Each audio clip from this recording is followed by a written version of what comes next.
കൃഷിമന്ത്രി പി പ്രസാദ് ജില്ലാ ആശുപത്രിയിലെത്തി. തിരച്ചിൽ ഉൾപ്പെടെയുള്ള തുടർ നടപടികൾ തീരുമാനിക്കാനാണ് യോഗം. നിലമ്പൂർ ജില്ലാ ആശുപത്രിയിൽ ഇന്ന് 10:30-നാണ് യോഗം തുടങ്ങിയത്. സമാനതകളില്ലാത്ത ദുരന്തമാണ് വയനാട് മുണ്ടക്കയിൽ ഉണ്ടായതെന്ന് കൃഷിമന്ത്രി പി പ്രസാദ് ജില്ലാ ആശുപത്രിയിലെത്തിയ ശേഷം നടന്ന യോഗത്തിൽ അറിയിച്ചു. തിരച്ചിൽ ഉൾപ്പെടെയുള്ള കാര്യങ്ങൾക്ക് വേഗത കൂട്ടുമെന്നും മന്ത്രി പറഞ്ഞു.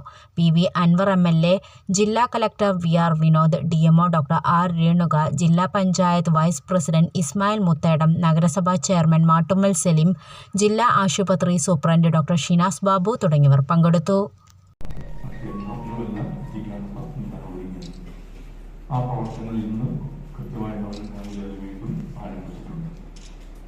ഞാൻ ആവർത്തിക്കുന്നില്ല.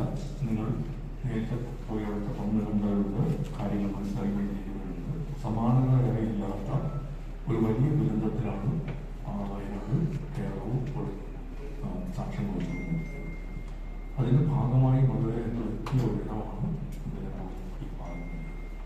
ഇവിടെയും നല്ല മെച്ചപ്പെട്ട തരത്തിലുള്ള പ്രവർത്തനങ്ങളിൽ ഏർപ്പെടാൻ നമ്മുടെ ജില്ലാ ഭരണകൂടം മുൻകൈയെടുത്തും വിവിധ വകുപ്പുകളും അതോടൊപ്പം തന്നെ ജനപ്രതിനിധികൾ, സാമൂഹ്യ രാഷ്ട്രീയ സാംസ്കാരിക സംഘടനകളെല്ലാം വളരെ ആത്മാർത്ഥതയോടെ പ്രവർത്തിച്ചതിൻ്റെ ഒരു നേട്ടം നിലനിൽപ്പിൽ ഉണ്ടായിട്ടുണ്ട്. അത് നമ്മളെല്ലാ കാലത്തും കാണിക്കുന്ന ഒരു കാര്യം തന്നെയാണ്. ഇനി എന്താണ് ഇവിടുത്തെ സ്ഥിതികൾ, എന്താണ്, എങ്ങനെയെല്ലാമാണ് നമ്മുടെ മുന്നിൽ ഇഷ്യൂസ് എന്തെല്ലാമാണ്, എങ്ങനെ അതിനെ നമുക്ക് തരണം ചെയ്ത് മുമ്പോട്ട് പോകാൻ പറ്റും. ഇവിടെ തന്നെ സൂചിപ്പിച്ചതുപോലെ ഇന്നലെ വയനാട്ടിൽ സർവകക്ഷി യോഗം ചേരുമ്പോൾ സമാനമായ അഭിപ്രായങ്ങൾക്ക് ഉയർത്തുന്നതും ചരിയാറിൻ്റെ ചില കേന്ദ്രങ്ങൾ മുതൽ വീണ്ടും നമുക്ക് പരിശോധനകൾ ആവശ്യമാണ്.